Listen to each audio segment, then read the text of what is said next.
The idea that it was somebody from their own community was really upsetting to them. And the idea that 66-year-old Mary Jane Fonda was a killer wasn't just upsetting, it was truly shocking. Mary Jane Fonda may have been considered a lot of things: annoying, opinionated, troublesome, troubled. One thing she was never considered was a killer. She looks like your grandma. But according to the prosecutor's opening She doesn't look like my grandmother. Mary Jane's eccentric church lady exterior masked a monster. Mary Jane Fonda had ice running through her veins. She was a cold-blooded murderer. One with a considerable axe to grind, the prosecutors claimed. Mary Jane Fonda tried to fit into this little church. And no matter what she tried, it just didn't work.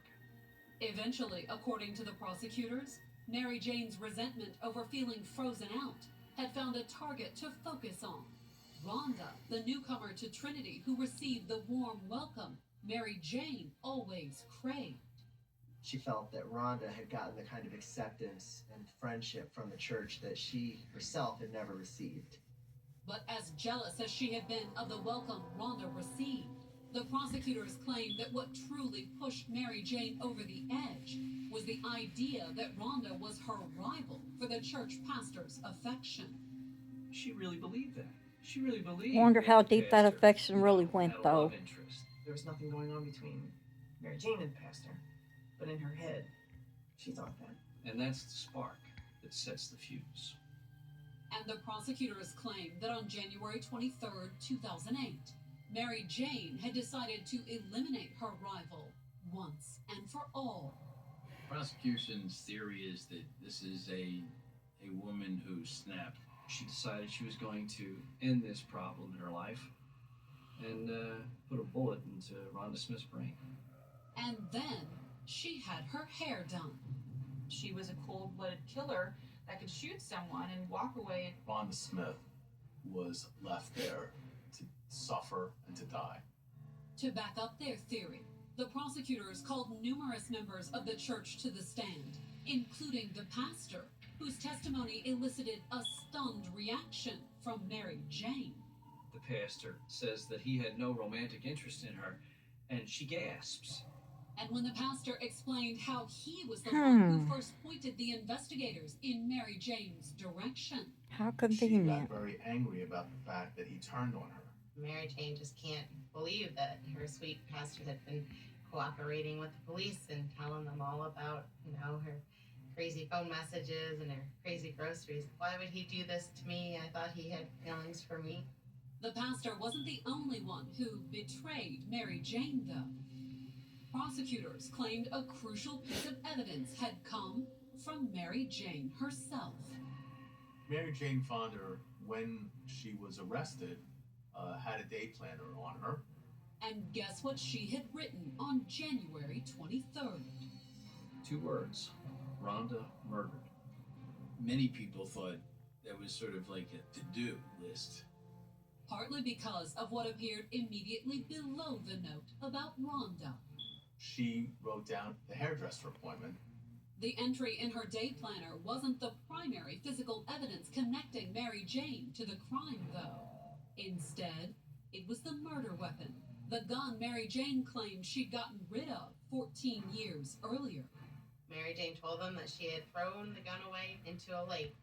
But when a firearms expert took the stand for the prosecution, he said Mary Jane's story was an obvious lie. If she threw the gun away years ago, it would be rusted, it would be, ruined. The gun, as found, was actually in pristine condition. At least that's what the expert said. But when he opened the supposedly pristine revolver cylinder while demonstrating it for the jury, he couldn't get it to close. As the prosecutor in the case, I thought that I was going to have a heart attack. But the gun didn't close, then maybe Mary Jane's story might stick. That's definitely what the defense thought. When they started presenting their case, they immediately zeroed in on the technical problem. The defense saw it as a real victory. And the defense claimed that without the murder weapon, the prosecution had no physical evidence connecting Mary Jane to the crime. They didn't have our client's fingerprints on anything. Nor, in the defense's opinion, was the supposed hole in Mary Jane's alibi anywhere near as damning as the prosecutors made it out to be. Even under the prosecution's theory, it was a very tight window in which things had to occur. A window the 65-year-old Mary Jane would have a hard time managing, according to the defense.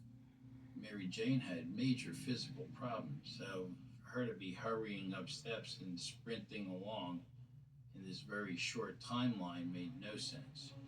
And Mary Jane's planner, And the prosecution played it up as though she had it on her list. Go to the grocery store, buy milk, kill Rhonda. but the defense said that in reality, Mary Jane was just recording what had happened after the fact. It was an important date, and it was such an upsetting occasion. So if Mary Jane hadn't murdered Rhonda, who had? The defense didn't really offer any theories. The defense was that the real killer is on the loose. Not that the crowd in the courtroom really expected the defense to point the finger at anyone else. Instead, they were waiting to hear from Mary Jane. The real question was Mary Jane Fonda going to take the witness stand? And based on Mary Jane's behavior throughout the trial, All I can say is I'm innocent and I didn't do it. most people expected it. She was very talkative to the press as she was taken in and out of the courtroom. She always had something to say. And she mostly said that she was innocent. She's saying, I'm being unfairly prosecuted. It wasn't me. I'm a victim. I'm a victim just like Rhonda. It was incredible. But would she make those claims from the witness stand? When the moment came, the defense wrapped its case without putting Mary Jane on the stand. We didn't want to take the chance that the jury might see her as some deranged individual. Coming up, the jury takes its time reaching a verdict. And the prosecution at some point thought, oh, And Mary Jane has the last word. It's very melodramatic, but it was very Mary Jane.